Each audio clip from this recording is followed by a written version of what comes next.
In 2010, the Pew Charitable Trust conducted a study and found that 1.2 million incarcerated individuals have a child under the age of 18 years of age. The number of children that this enormous number affects is reported to be 2.7 million. In other words, 1 in 28 minors have an incarcerated parent. Research shows that demographically, there's a disparity in regards to who is affected by parental incarceration. 1 in 9 Black children have an incarcerated parent, whereas 1 in 57 white children will experience parental incarceration. Having an incarcerated parent is what researchers consider to be an adverse childhood experience, which is considered to be a traumatic event or experience in one's life that may have long-lasting effects. Research shows that children who have an incarcerated parent typically have an average of 2.7 adverse childhood experiences out of 10. Children who have an incarcerated parent are more likely to experience delinquent behavior, depression, and also difficulties within the school setting. However, it's important to focus on their strengths rather than their potential downfalls. More than ever, these children are in need of our support.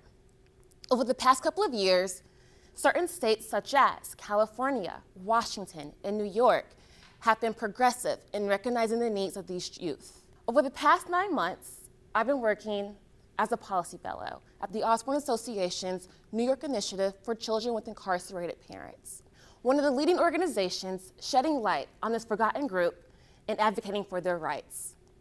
The New York Initiative works collaboratively with government agencies and with community and faith-based organizations to advocate for policies and practices that meet the needs of these young people. Something that organizations like the Osborne Association would like for children of the incarcerated to know is that they are not alone, and that there are several people, organizations, and legislators rooting for them.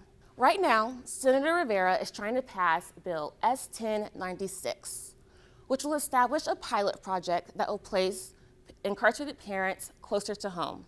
The reason why this bill is so important is because it's important for children to maintain a connection with their parents to ensure that their development is not disrupted. Having a parent placed closer to where the child lives will also increase the likelihood of the child being able to visit them and ensure that the parent-child bond remains. There are several other New York state legislators currently sponsoring bills to help this population. There are also support and leadership groups for these youth. The Osborne Association has the Youth Action Council for youth ages 15 to 18, aimed at developing leadership skills and self-confidence. It's important for youth to know that they are not alone and that there's support for them, and that we would like for their voices to be heard. Something that youth would like for the world to know is that they are not their parents' crime, and that they still love them. Something else they would like for them to know is that words matter. Meaning, instead of using words such as felon or inmate, use words that focus on their humanity and who they are as an individual, such as incarcerated parent. It's important for us to realize that certain words have a negative connotation, and there is a stigma to being incarcerated. And this affects not only the person who's behind bars, however, it affects the child as well. Yes, although these individuals committed a crime, they are more than their crime. They are moms, dads, aunties, and uncles. And it's important that we're cognitive of the language that we use. As I close, I would like to honor those affected by incarceration.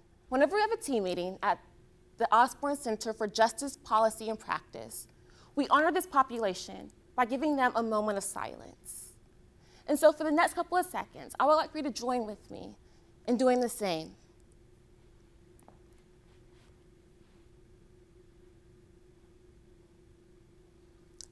Thank you. With that being said, I ask that you do not forget about the children of the incarcerated and continue to advocate for them.